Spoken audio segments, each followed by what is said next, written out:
What's your now 2 days after the NBA Finals thoughts about what you witnessed between Boston and Dallas, Vincent?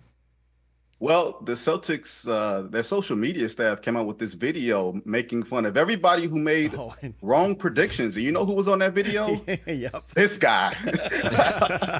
So clearly, I didn't know what the hell I was talking about when I thought the Dallas Mavericks were going to be the team that came out on top. I will say this, there is a value to the regular season and everything we saw from the Celtics, from the net rating to the 64 wins to just the sweat equity of losing. I feel like in this sort of microwave culture, we've forgotten about how much it hurts to lose and how much you learn from it. And the Celtics learn from losing, the Denver Nuggets learn from losing, the Golden State Warriors learn from losing, and of course the Milwaukee Bucks with Giannis. So I feel like the lineage, we're getting back to that. And I think you saw the Boston Celtics with Jason Tatum and Jaylen Brown.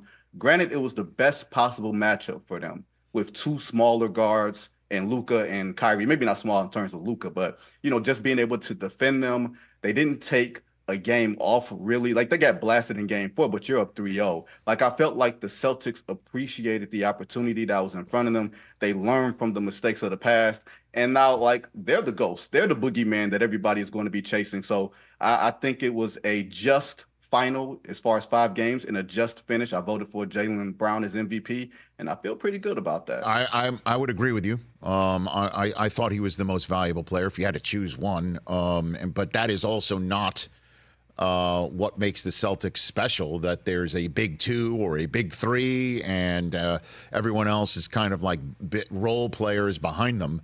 Certainly if you consider, how do you call Jrue Holiday or Derek White role players, right? Technically, who was a role player in the finals was Porzingis because of his injury. And that's wild to even have that concept. But that said, if I had to choose one, I would have chosen Brown. Why did you do that?